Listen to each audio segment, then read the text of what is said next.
Miren, el título de la predicación del día de hoy es que suena hasta como novela. Mi espejo miente. Mi espejo miente. Y de hecho traigo mi espejo acá. Ya les voy a explicar de qué se trata. Pero ¿qué les parece si todos sacan sus Biblias, sus celulares, su tablet, donde tengan la Biblia, y me acompañan al libro de Hechos? Hechos capítulo 6. Hechos capítulo 6, del verso 1 al verso 15. Hechos capítulo 6, del verso 1 al verso 15. Yo tengo la versión Reina Valera contemporánea, puede ser que algunas palabras cambien un poco, pero es lo mismo. Vamos a leer Hechos capítulo 6, del 1 al 15. Vamos a leerlo de un solo. Dice así: en aquellos días el número de los discípulos iba en aumento, pero también comenzaron las murmuraciones de los griegos en contra de los hebreos, pues se quejaban de que las viudas de los griegos no eran bien atendidas. Verso 2. Entonces los 12 convocaron a todos los discípulos y les dijeron: no está bien que desatendamos la proclamación de la palabra de Dios por atender las mesas. Así que, hermanos, busquen entre todos ustedes a 7 varones de buen testimonio que estén llenos del Espíritu Santo y de sabiduría, para que se encarguen de ese trabajo. Verso 4, así nosotros podremos continuar orando y proclamando la palabra. Esta propuesta fue del agrado de todos los creyentes y eligieron a Esteban, que era un varón lleno de fe, del Espíritu Santo, y a Felipe, a Prócoro, a Nicanor, a Timón, a Parmenas, Nicolás, un prosélito de Antioquía. Verso 6. Luego los llevaron ante los apóstoles y oraron por ellos y les impusieron las manos.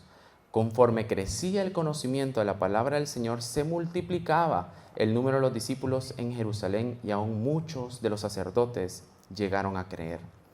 Verso 8. Como Esteban estaba lleno de la gracia y del poder de Dios, realizaba grandes prodigios y señales entre el pueblo.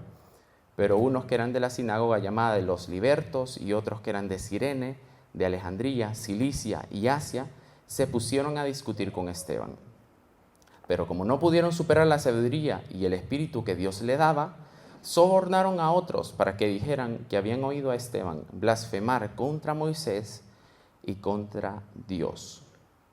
De esa manera solviataron al pueblo, a los ancianos, a los escribas, los cuales se lanzaron contra él y con lujo de violencia lo llevaron ante el concilio. Los testigos falsos que presentaron dijeron: este hombre no deja de blasfemar contra este lugar santo y contra la ley. Verso 14.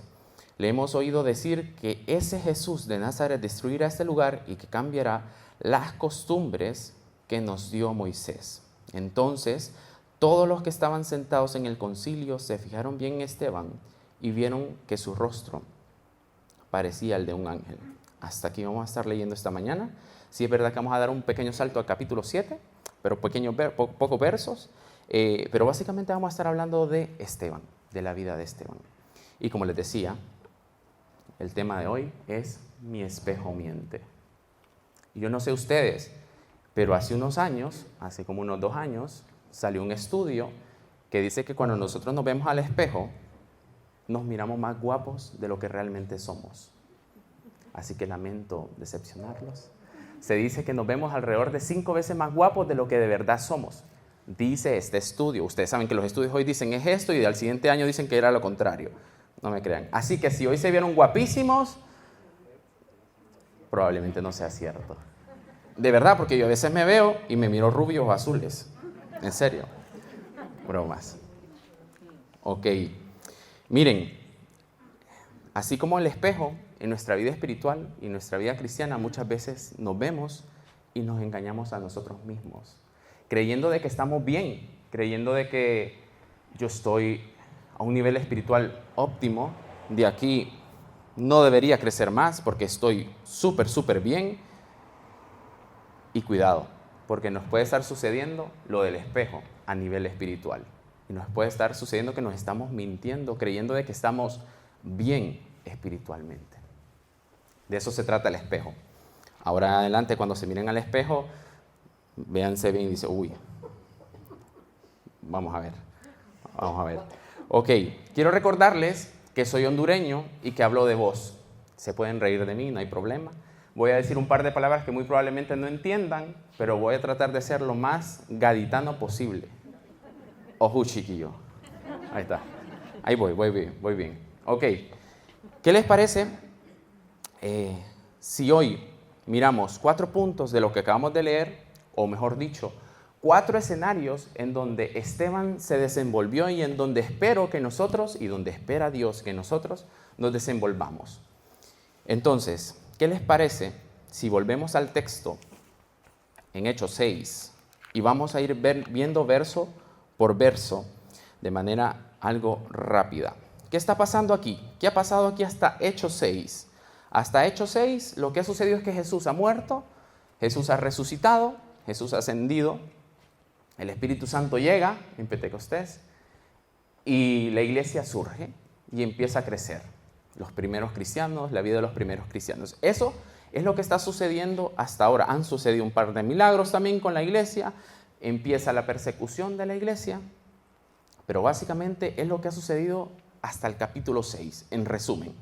Ahora, movámonos, eso sí, al verso 1 y 2. Dice, en aquellos días el número de los discípulos iba en aumento, pero también comenzaron las murmuraciones de los griegos contra los hebreos, pues se quejaban de que en la distribución diaria de ayuda a las viudas de los griegos no eran bien atendidas. Entonces, los 12 convocaron a todos los discípulos y les dijeron, no está bien que desatendamos la proclamación de la palabra de Dios por atender las mesas. El primer punto se llama entre miles. Entre miles. ¿Por qué entre miles? La iglesia en este momento, si ustedes vuelven a leer el verso 1, está diciendo que está creciendo de manera exponencial. La iglesia se dice que en este momento podría llegar a estar entre 15,000, 10,000 hasta 20,000 personas. Ahora imagínense una iglesia así de grande. Una locura, o sea, una locura. Si aquí a veces no hayamos ni qué hacer con las sillas, imagínense en ese momento. Pero ¿qué pasa? Aquí había una necesidad real. Están diciendo, están reclamando, en el verso 1 están murmurando de que las viudas de los griegos no están siendo bien atendidas. ¿Quiénes eran ellos? En realidad eran judíos con una cultura griega, hablaban griego. Eso era lo que los identificaba. Pero no se les estaba atendiendo bien, era una necesidad real y lógica, porque si la iglesia está creciendo, obviamente van a haber necesidades que no se van a cumplir a cabalidad o como se quisiera. Entonces había una necesidad real. Ahora, el verso 2 me ponía a pensar a mí. Lo que dice ahí suena a excusa. Miren lo que dice el verso 2. Dice, entonces los 12, los apóstoles, dice, convocaron a todos los discípulos y les dijeron, no está bien que desatendamos la proclamación de la palabra de Dios por atender las mesas. Ellos lo que están diciendo es, nosotros no podemos hacer eso. Suena excusa, pero no lo es. Y vamos a ver adelante por qué no es una excusa. Verso 3 dice, y así que, hermanos, busquen entre todos ustedes a 7 varones de buen testimonio que estén llenos del Espíritu Santo, de sabiduría, para que se encarguen de este trabajo. Habían 3 características principales y muy importantes en las personas que tenían que buscar para desarrollar esta actividad. Los apóstoles dicen, nosotros no la podemos desarrollar, pero ¿saben qué? Busquen entre todos ustedes, entre los miles que somos, a 7 hombres. 7 hombres que estén llenos del Espíritu Santo, que sean buen testimonio y llenos de sabiduría. Qué interesante también que los nombres, el origen de los nombres de los 7 que están acá, eran de origen griego. Verso 4 dice, así nosotros podremos continuar orando y proclamando la palabra. Les dije que al principio sonaba excusa, pero el 4 lo explica el por qué ellos no podían desarrollar esa tarea. La tarea era básicamente servir mesas. Y ellos están diciendo, oye, nosotros no podemos hacer eso porque necesitamos continuar orando y proclamando la palabra del Señor. Ellos están diciendo, nosotros tenemos una tarea muy importante, sé que servir mesas es importante, pero esa tarea la puede desarrollar alguien más, porque no buscamos entre nosotros a esas 7 personas. Entonces dice el verso 5, verso 5 dice, esta propuesta fue del agrado de todos los creyentes y eligieron a Esteban, que era un varón lleno de fe y del Espíritu, a Felipe, a Prócoro, a Nicanor, a Timón, a Parmenas, a Nicolás, un prosélito de Antioquía. Verso 6, luego los llevaron ante los apóstoles y oraron por ellos y les impusieron las manos. Y verso 7 dice, conforme crecía el conocimiento de la palabra del Señor, se multiplicaba también el número de los discípulos en Jerusalén, y aún muchos de los sacerdotes llegaron a crecer, a creer. ¿Este crecimiento le suena a nuestra iglesia? Aquí, a la iglesia de Cádiz. Y por la gracia de Dios, la iglesia ha crecido de manera exponencial. Si ustedes voltean a ver a su alrededor, estamos casi las sillas llenas. Hemos crecido un montón. Pero cuando hay crecimiento, como sucedía en la iglesia del primer siglo, también crecen las necesidades. Entonces, las necesidades dentro de nuestra iglesia, aquí en Cádiz, se multiplican. Por lo tanto, la iglesia podría llegar a sufrir. Cuando los niños crecen, esto no está comprobado científicamente, pero cuando los niños crecen, dice que los huesos les duelen, ¿cierto? Que mamá, que me duele. Y la mamá dice, es el crecimiento, le dice. La iglesia, de la misma manera, podría estar sufriendo por el crecimiento. No estoy diciendo que el crecimiento es malo, sino que el crecimiento hace que surjan nuevas necesidades y se agraven algunas necesidades. Ahora, nos podría estar sucediendo como en los primeros versos de este capítulo. Muchos de nosotros podríamos llegar a cometer el error de pensar de que si las necesidades crecen, pues el pastor se tiene que multiplicar y hacerlo todo. Por ejemplo, si hoy vendemos galletas con chocolate, esperamos, y ojalá no sea así, pero sucede, esperamos que el pastor haga las galletas, se ponga a vender ahí, cobre el dinero, limpie la mesa, suba y cuente el dinero y después se presente acá y diga cuánto se vendió de galletas. Eso no puede ser. Hay necesidades que el pastor obviamente está llamado a cumplir, pero que no todas las tiene que hacer él. Y por eso estamos aquí todos nosotros, para hacer iglesia juntos cuando las necesidades crecen. El pastor, entre otras cosas, está llamado también a ocuparse, a estudiar a profundidad la palabra y proclamar la palabra. El pastor de nuestra iglesia. En el verso 4 dice así nosotros, los apóstoles diciendo así nosotros podemos continuar orando y proclamando la palabra del Señor. A ver, muchos de nosotros podríamos decir, nuestro pastor ahorita está de vacaciones, podrá decir, pues yo no pido consejo hasta dentro de 15 días que vuelve el pastor. Es que a mí el pastor es el único que me aconseja. Y sí, habrán temas que el pastor tiene que aconsejarte, es que eso es obvio. Pero habrán otros temas que entre muchos de los que están acá, aunque no lo crean, son muy maduros espiritualmente. Y quizás han pasado por lo que estás pasando y te pueden aconsejar. ¿Qué hacemos con esto? Descargamos el trabajo de nuestro pastor y hacemos el trabajo que deberíamos estar haciendo todos. Entonces, no pretendamos de que el pastor haga todo. Imagínense que las viudas dijeran, ¿saben qué? Como era servir mesas, el trabajo que estaban realizando, dice, a mí solo me sirve Pedro, el potaje que me lo haga Juan y que me limpie la mesa Andrés, y el postre que me lo haga Santi, o sea, Santiago. O sea, ¿se imaginan? Los apóstoles tenían que estar metidos allá, leyendo, preparándose para proclamar la palabra del Señor. Y miren qué importante es para que nosotros, la iglesia de Cádiz, pueda proteger el conocimiento bíblico. Proteger el conocimiento bíblico. ¿Qué digo con esto? ¿Qué estoy diciendo con esto? Estoy diciendo que cuidemos a los que enseñan la palabra del Señor. ¿Y en qué sentido? En que no pretendamos de que, por ejemplo, nuestro pastor esté en todo. Que si se pinta, que esté el pastor. Que si se limpia, que esté el pastor. Para eso estamos un montón de nosotros, así como sucedía con los apóstoles. El apóstol les dice, hey, las mesas las podríamos servir nosotros. Perfectamente bien. De hecho, yo era pescador y sé servir, porque yo servía pescados allá a la vuelta de la calle ancha. ¿Me doy a entender? Pero están diciendo, lo podríamos hacer, pero ¿sabes qué? Yo me tengo que enfocar en lo que Dios me llamó a hacer, en proclamar y prepararme para poder hablar de la palabra del Señor. Y para eso habemos miles. Y dentro de los miles, busca a personas con estas características. Qué interesante es saber esto. Qué interesante es saber de que como iglesia tenemos que cuidar que tengamos Biblia. ¿Por qué? A ver, quiero que me ayuden con su voz a terminar este verso famoso. Dice, mi pueblo perece por falta de conocimiento. Muchas iglesias están llenas de actividades y el pastor parece malabarista. Está aquí, está allá, está acá, al mismo tiempo. Es una locura. Pero ¿saben qué? Tienen muchas actividades, pero tienen muy poca Biblia. Muy poca Biblia, y eso es muy peligroso. Ahora, tenemos que cuidar como iglesia que eso lo mantengamos, porque creo yo muy personalmente, no porque sea de esta iglesia, de que tenemos Biblia.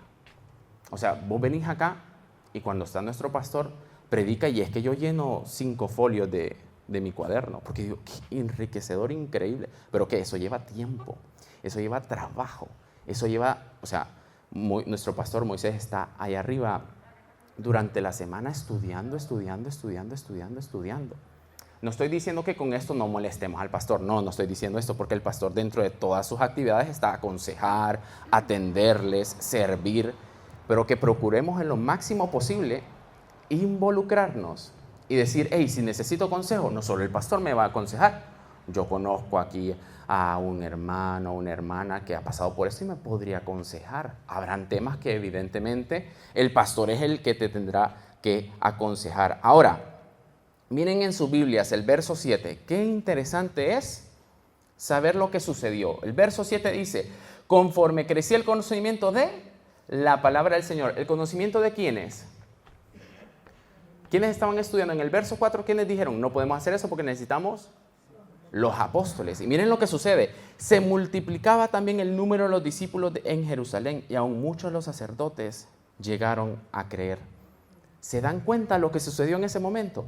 Cuando todos están desarrollando su tarea y no se están distrayendo por hacer algo que es bueno, pero que no es su tarea principal, sucede lo que menciona el verso 7. La iglesia se multiplicaba. Ahora, este punto o este escenario se llama entre miles. Ahora, si nosotros hoy buscamos hombres y mujeres con características de Esteban, ¿estarías en esta lista? ¿Se acuerdan las características? Llenos del Espíritu Santo, sabiduría. ¿Se acuerdan? Si ahorita me dicen, vamos a hacer una lista de la iglesia de Cádiz y necesitamos 7 personas, hombres y mujeres, con estas características, ¿estarías en esta lista? Muchos dirán, no, definitivamente no. Otros dirán sí, pero cuidado. Si decís sí, cuidado y te estás engañando y te está sucediendo lo del espejo y crees de que estás bien. Cuidado. Y lo vamos a ver más a detalle ahora. Miren, porque Esteban era un hombre con buen testimonio, era el típico hombre, o como muy buen hondureño diría, un típico man, porque decimos man, el man, pero es bien curioso porque las mujeres también decimos la man, lo mismo, pero no tiene sentido, pero lo hacemos. Este Esteban salía a la mujer del Mercadona con todas sus bolsas y él rápidamente la miraba y le decía, hey señora, yo le ayudo, tranqui, porque saben que Esteban lo que predicaba, lo hacía. Y ese era el buen testimonio. ¿Tienes buen testimonio?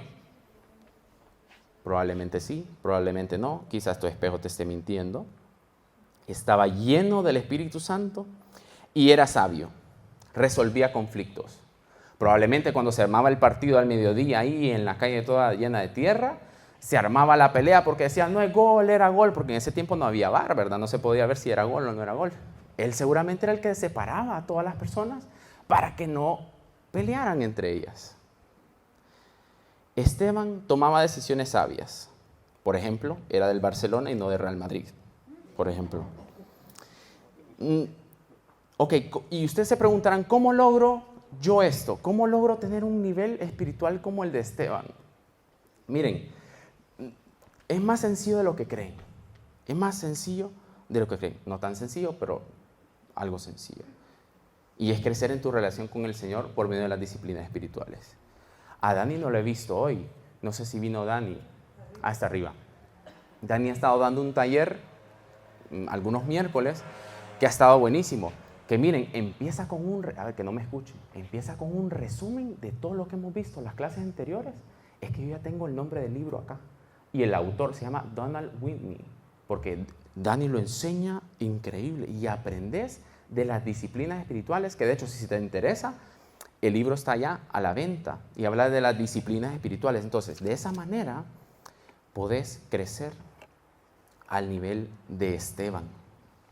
Ok, pero miren qué interesante, a Esteban no se puso él en la lista, no preguntaron, a ver, ¿quién anda lleno del Espíritu Santo? Y han de haber dicho, a ver, no, ahorita no ando tan lleno del Espíritu Santo, ahorita no. La gente que se encargó de buscarlos, miró entre miles, quienes tenían estas características. O sea que resaltaban de un montón. ¿Cuánto les dije que era la iglesia más o menos en ese tiempo? 10,000, 15,000, un montón de gente. Para que Esteban y los demás pudieran resaltar, es que tenían un nivel increíble. Es que se notaba. Ahora, si esta lista la hiciéramos aquí, ahora mismo, ¿te pondrían los demás en esta lista? Ahora, no es ponerse uno mismo en la lista, sino los demás te pondrían en esta lista, con estas características. Muchos dirán, claro, si yo estoy súper bien, yo vengo todos los domingos. No tengo Biblia, pero estoy todos los domingos en la iglesia sentado ahí. Probablemente tu espejo te esté mintiendo. Probablemente tu espejo te esté mintiendo. Ahora, quiero que hagamos algo. Les voy a lanzar un reto. ¿Por qué? Porque nosotros tenemos lo que se llama el ángulo muerto o el ángulo ciego. No sé cómo le dicen acá. Cuando ustedes van conduciendo en el coche, que en Honduras le decimos carro. Cuando vamos en el carro, ustedes tienen un ángulo muerto. Ok, voy a contar una historia así rapidito que nos sucedió hace un par de semanas. No voy a decir el nombre de la persona que está aquí, Ricardo, pero sí, fue con Ricardo. Íbamos de viaje en su carro, o sea, en su coche. Voy a tratar de ir traduciendo todo lo que diga en hondureño. En su carro íbamos, yo iba de copiloto, lo iba manejando, carretera. De repente, él quiere pasarse al carril izquierdo. Yo lo veo que él mira, no viene nada. Cuando le hace para acá, pasa un carro súper bien, con su pito pi, y Ricardo le hace así, y me dice, man, no lo vi. Y yo sí, yo tampoco lo vi. O sea, por poco, y pegamos con el carro porque pasó por el ángulo. Justamente cuando Ricardo volteó a ver el espejo, era el ángulo muerto. No lo pudo ver. Y muchas veces en nuestra vida pasa eso. Ahora, entonces, por eso les voy a lanzar un reto. Durante esta semana, busquen 5 personas que los conozcan bien, por supuesto. No le van a preguntar al que va pasando ahí enfrente, que no los conoce de nada. Y le preguntan cómo lo ven espiritualmente, cómo lo ven con su testimonio y con la sabiduría. Pueden volver a leer Hechos para buscar las características que tenía Esteban. Entonces, durante la semana, traten de buscar a 5 personas para que les digan cómo los miran. Y muy probablemente les digan, tu ángulo muerto, tu ángulo ciego es esto. Y probablemente a veces nos engañamos. Ok, es que pasa esto. Nos vemos al espejo y decimos, qué guapo estoy. Qué guapo estoy. Y cuando viene alguien más nos dice, ¿sabes qué? Es que está fatal. Está fatal. Y espiritualmente nos pasa eso. Y tenemos que tener muchísimo cuidado. Entonces, apunten ahí 5 personas y si hoy ya pueden empezar, pregunten. Y así vamos a saber de manera mucho más real de cómo estamos espiritualmente. ¿Ok? Ahora, muchos dirán, bueno, yo estoy bien y voy a servir en la iglesia. Voy a servir en la iglesia, pero voy a esperar que me llamen a predicar primero. Es que yo estoy llamado a predicar. O estoy llamado a estar en la banda. Es que vos no me has visto tocar la guitarra. Miren, cuidado con eso. Cuidado, y estamos esperando una mega actividad para servir como Esteban. Porque Esteban lo que hacía era servir mesas. Esteban, la tarea que tenía era ante los ojos de los hombres muy poco importante. Era servir mesas. Entonces no esperemos una actividad muy importante para ir a servir como Esteban. ¿Ok? Para esto es muy importante ser antes que hacer. Moisés nos ha estado diciendo muchas veces esto, de hecho el libro está allá atrás, ser antes que hacer, y se lo voy a explicar al final de qué se trata. Ahora, una pregunta súper importante. A Esteban lo escogieron entre miles, ¿y a vos? O mejor dicho como español, ¿y a ti? ¿Te escogerían para estar en esa lista? ¡Qué silencio! Ojalá que sí. Y si no, pues vamos a seguir viendo lo que viene para poder cambiar eso, para que durante esta semana ya empecemos a tomar pasos más sabios. Ahora, nos movemos al segundo punto o al segundo escenario, y este se llama Entre Leones. Entre Leones. Y nos vamos a mover al verso 8 en adelante. Entonces busquen rápidamente en sus Biblias. Dice así el verso 8. Como Esteban estaba lleno de la gracia y del poder de Dios, realizaba grandes prodigios y señales entre el pueblo. Verso 9. Pero unos que eran de la sinagoga llamada de los libertos y otros que eran de Cirene, Alejandría, Cilicia y Asia, se pusieron a discutir con Esteban. A ver, Esteban está ahí. Su relación con el Señor es súper cercana, súper fuerte, disciplinas espirituales a full, y Esteban está ahí haciendo grandes prodigios. A ver, no especifica qué era, podrían llegar a ser hasta milagros, pero muy probablemente lo más seguro que estoy yo que hacía, que predicaba el Evangelio. Estaba parado en una esquina diciendo, Jesús es el Señor, al que mataron hace poco, Él es el Hijo de Dios. Segurísimo. Entonces la gente se preguntaba, ¿quién es este?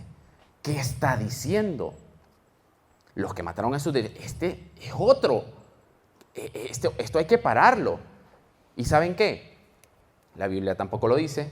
Probablemente sí, probablemente no. Pero muy probablemente Esteban estaba solo. Y dice que todos los de estas sinagogas, tanto los libertos, los de Cirene, Alejandría, Cilicia y Asia, se pusieron a discutir con Esteban. Ahora, imagínense el cuadro ahí. Esteban está solo, prácticamente rodeado de toda esta gente que era experta muy probablemente en la ley. Les voy a hacer una pregunta porque yo sé que todos ustedes han leído esto. ¿Quién probablemente estaba ahí? Un personaje, ¿cómo? Saulo, o sea, Pablo. Y Pablo era un experto en la ley. Y estaba discutiendo con Esteban. Pero miren qué increíble lo que dice el verso 11 y 12. Dice, el 10 primero. Pero como no pudieron superar la sabiduría y el espíritu que Dios le daba, ¿que se la daba a quién? Dios. Ahora, ¿cómo te puede dar esto Dios? Lo que hablamos antes, por medio de tu relación con Él, por medio de las disciplinas espirituales. Ahora, verso 11 y 12. Bueno, vimos en el 10 que dependía totalmente de Dios, ¿ok? Y era Dios quien hacía por él. Ahora, 11 y 12 dice, sobornaron a otros para que dijeran que habían oído a Esteban blasfemar contra Moisés y contra Dios. Verso 12. De esa manera soliviantaron al pueblo, a los ancianos, a los escribas, los cuales se lanzaron contra él y con lujo de violencia lo llevaron ante el concilio. Aquí se da lo que es la gran mentira. La gran mentira porque esta gente dijo, a este no lo podemos superar. Yo me sé todo lo que está en la ley. Todo, me lo sé todito y todo me lo tira. Es que el día de reposo, ¿se acuerdan cuántos pasos tenían que dar?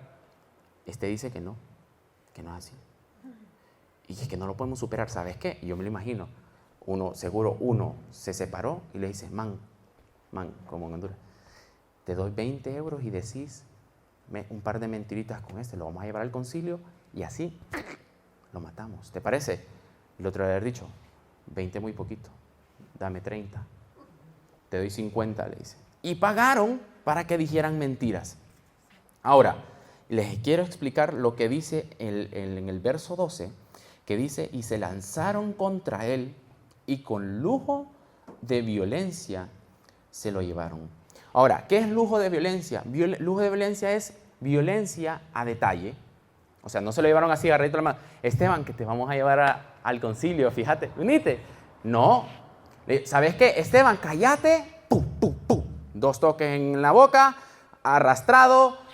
Y la calle no era como la tenemos ahora. Por el carril bici no se lo llevaron, en definitiva. Lo llevaron arrastrado hasta el concilio, con lujo de violencia, con violencia a detalle. Ahora, movámonos al verso 13 y 14. Dice el verso 13, y los testigos falsos que se presentaron dijeron, este hombre no deja de blasfemar contra ese lugar santo y contra la ley. Verso 14, le hemos oído decir que ese Jesús de Nazaret destruirá este lugar y que cambiará la costumbre que nos dio Moisés. Muchos dicen que probablemente la discusión que estaban teniendo Esteban y toda esta gente, que eran varios, bastantitos, probablemente era de la identidad en Jesús, de la salvación por gracia, del nuevo y el antiguo pacto, por lo que se le acusa. Ahora, viene una parte impresionante. Impresionante. Yo sé que todos conocemos la historia de Esteban y sabemos cómo termina, pero hagamos como que no sabemos nada de esa historia, es primera vez que estamos leyendo este capítulo y me acompañan al verso 15. Dice, entonces todos los que estaban sentados en el concilio se fijaron en Esteban muy bien y vieron que su rostro parecía el de un ángel. Ahora, si no conocemos la historia y la estamos leyendo por primera vez, decimos, hombre, al ver a Esteban así, le dijeron, Esteban, para la casa, que aquí yo no sé qué pasa, pero Dios está con vos para la casa. Pero ¿saben qué? No. Dice que vieron su rostro como el de un ángel y no pararon en el concilio. No pararon, siguieron. Ahora, yo sé que muchos de ese rostro en ese lugar no lo olvidarían jamás. Esto no está en la Biblia, esto es algo que yo lo he sacado de haberlo leído, pero yo sé que muchas vidas de todos los que estaban en el concilio ahí no iban a seguir siendo igual, por lo que vieron y por lo que Esteban decía sobre todo. Probablemente ahí estaba todavía Pablo. ¿Ok? Ahora, les voy a hacer un par de preguntas que quiero que se la puedan contestar ahí en su interior.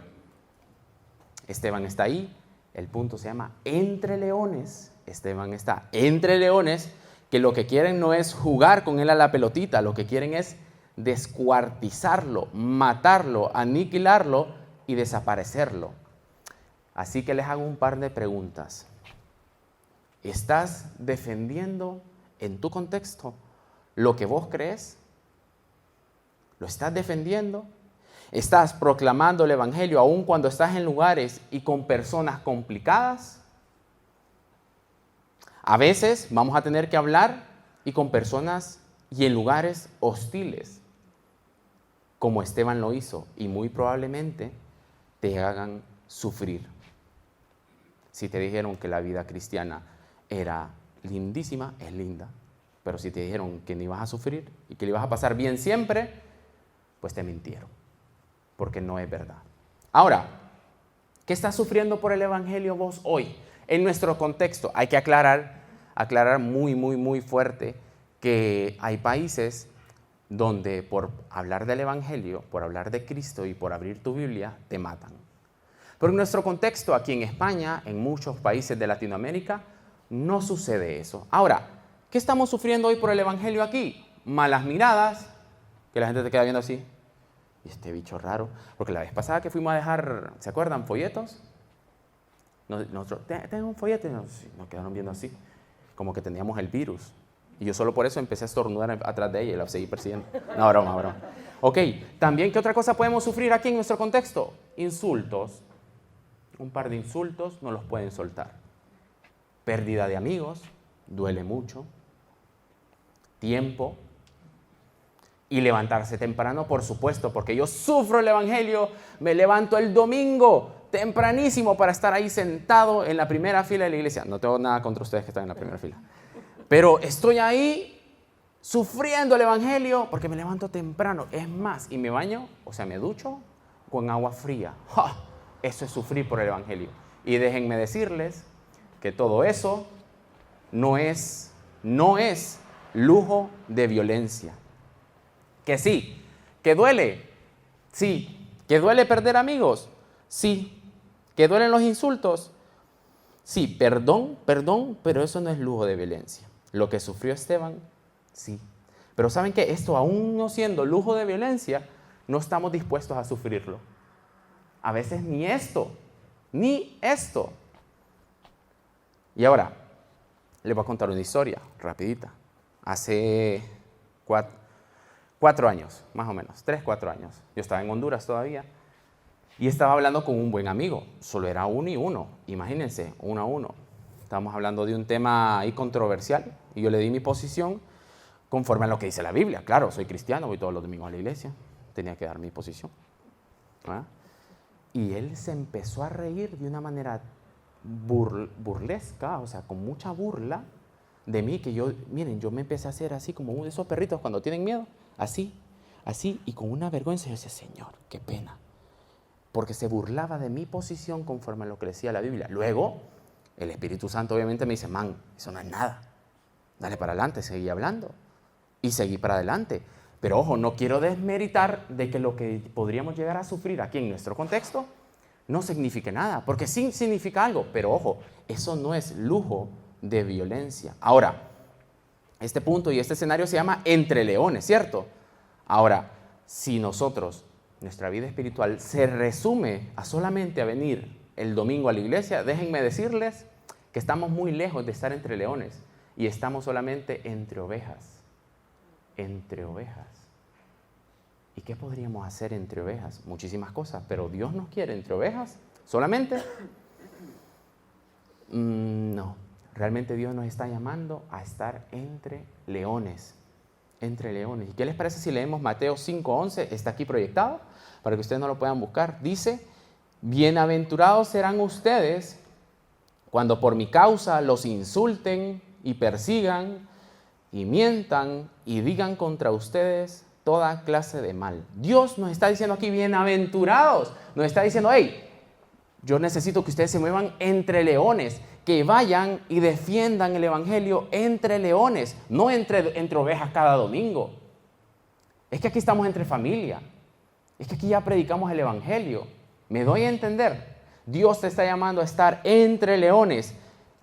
Y déjenme decirles algo. A Daniel le dijo entre leones. A Esteban le dijo entre leones. A Jesús le dijo entre leones. ¿Y nosotros pretendemos estar solo entre ovejas? No creo que sea ese el llamado de Dios. Si decís que estás sufriendo el evangelio, mira muy bien tu espejo. Y cuidado, te estás engañando. Cuidado, te estás engañando y pensás que estás viviendo entre leones por levantarte temprano un domingo y venir a la iglesia. Ahora, ¿qué les parece si nos movemos rápido al siguiente punto, al siguiente escenario? El siguiente escenario, y si estás tomando apuntes, que espero que sí, yo no lo hacía antes, pero ahora lo hago, de verdad. Dice, se llama entre la vida y la muerte. Esteban, si estuviera aquí parado en mi lugar, este punto no le habría puesto entre la vida y la muerte, le habría puesto entre la vida y la vida. Entre la vida y la vida. Y ya les voy a explicar de qué se trata eso. Ahora, lo que viene a continuación en el capítulo 7 es la defensa de Esteban en el concilio. Le preguntan a Esteban, Esteban, vamos a ver, defendete. ¿Es verdad todo lo que están diciendo de vos aquí? Y Esteban les empieza a dar una cátedra de historia, de todo lo que ha sucedido antes, y va. Y esto quiero que ustedes lo lean en sus casas, desde el capítulo 7, del 1 al 50. Del 1 al 50 es toda la defensa de Esteban.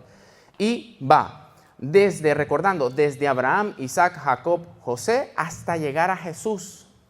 Pero miren, lo importante, ahorita por falta de tiempo no podemos hacerlo, es movernos al verso 51.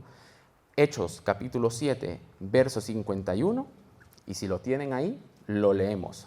Hechos, capítulo 7, verso 51, dice así.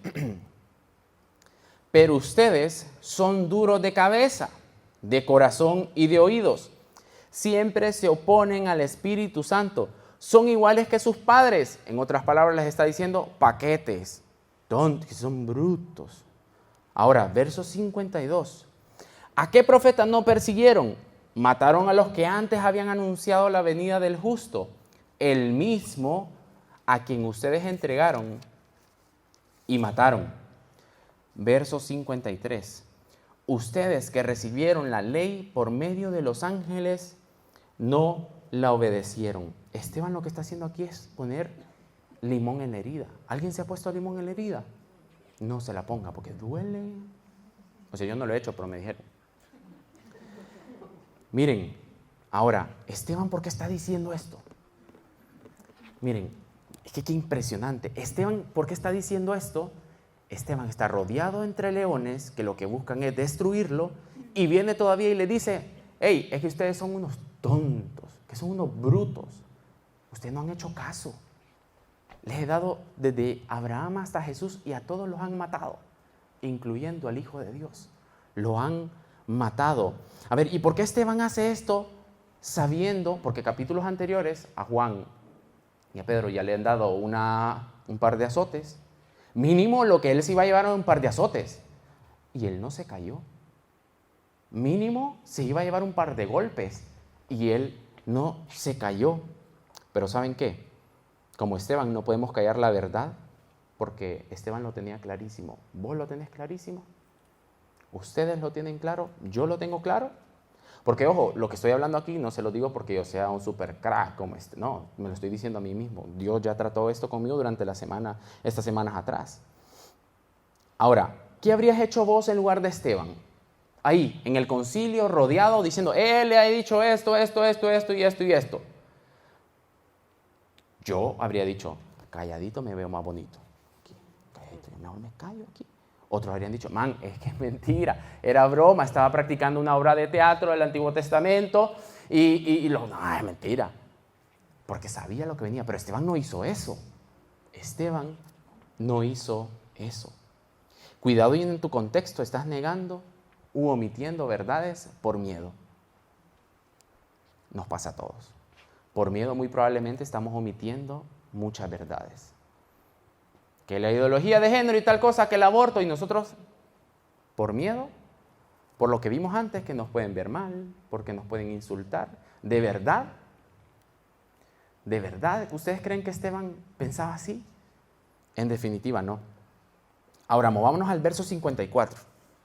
Cuando ellos oyeron a Esteban decir esto, se enfurecieron tanto hasta que les rechinaban los dientes. Fijo, seguro esta gente tiene que ir al dentista después. Seguro, porque rechinaron los dientes de cólera.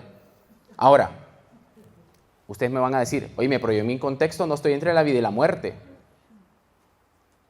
Pero si estás haciendo el trabajo que Dios te mandó a hacer, puedes llegar a sufrir. Por lo menos en nuestro contexto, todavía se puede y no vas a sufrir tanto. Sé muy bien y pido que oren por muchos cristianos que alrededor del mundo sí los están persiguiendo y sí los están maltratando por ser cristianos. ¿Qué hay que tener en cuenta entonces? Existe algo que se llama el termómetro del sufrimiento, que me lo inventé yo, ya lo voy a patentar. Si no estás sufriendo, el termómetro está por ahí. Si no estás sufriendo por la obra del Señor, por el Evangelio, muchísimo cuidado. Muchísimo cuidado. Y vuelvo al espejo. Probablemente te estés engañando a vos mismo. Y pensés que espiritualmente estás muy bien con venir los domingos, leer el verso del día en la aplicación. Cuidado, cuidado. Ahora, ¿qué pasa? Me toca a ustedes, de parte de Dios y a mí mismo, animarlos a sufrir por aquel que sufrió todo por vos y por mí. Te animo y te exhorto a que sufras. Oye, es que esto es una locura. Para la gente de afuera esto es una locura. Les estoy invitando a sufrir. ¿Quién invita a sufrir? Son locos. Pero no, el Señor está diciendo, hey, vamos, entre leones van a sufrir, evidentemente, pero van a sufrir un poco por aquel que sufrió todo por ustedes, por el que sufrió todo por ustedes. Y Esteban está ahí, entre la vida y la muerte. Pasó de estar entre miles a estar entre leones y ahora está entre la vida y la muerte. Esteban nos sabe muy bien, después de haber dado esa respuesta, que mínimo sus 100 azotes se los va a llevar. Mínimo. Ahora, movámonos al cuarto y el último punto. Se llama este escenario, y espero que todos estemos en él en algún momento, entre el Padre, el Hijo y el Espíritu Santo. Y para eso nos vamos a mover en el mismo capítulo 7, en el verso 55 en adelante. Dice el verso 55. Pero Esteban, lleno del Espíritu Santo, levantó los ojos al cielo y vio la gloria de Dios y a Jesús a su derecha. ¿Se acuerdan que al principio les dije que Esteban probablemente estaba solo? Pues no estaba solo. Miren lo que dice el verso 55. Pero Esteban, lleno del Espíritu Santo, levantó los ojos al cielo y vio la gloria de Dios y a Jesús a su derecha, y el Espíritu Santo estaba en él. O sea que estaban las tres personas con él. Esteban no estaba en definitiva solo para nada. Y Dios promete lo mismo para ustedes y para mí. Que Él no va a estar lejos de nosotros en ningún momento. Entonces, cuando nos toque sufrir por el Evangelio, tener muy claro que aunque no los veas, están ahí. Esteban los vio y fue impresionante. Ahora, verso 56 dice, y dijo entonces, veo los cielos abiertos y que el Hijo del Hombre está a la derecha de Dios. Verso 57, pero ellos, lanzando un fuerte grito, se taparon los oídos y arremetieron contra Esteban. Verso 58, y lo sacaron de la ciudad y lo apedrearon. Los testigos falsos pusieron sus ropas a los pies del joven que se llamaba Saulo. Pablo no se ha movido en ningún momento de toda esta situación. Ahora, en el verso 56, cuando dice, veo los cielos abiertos y que el Hijo del Hombre está a la derecha de Dios, es que yo me lo imagino como una película de esas cuando ponen cámara lenta.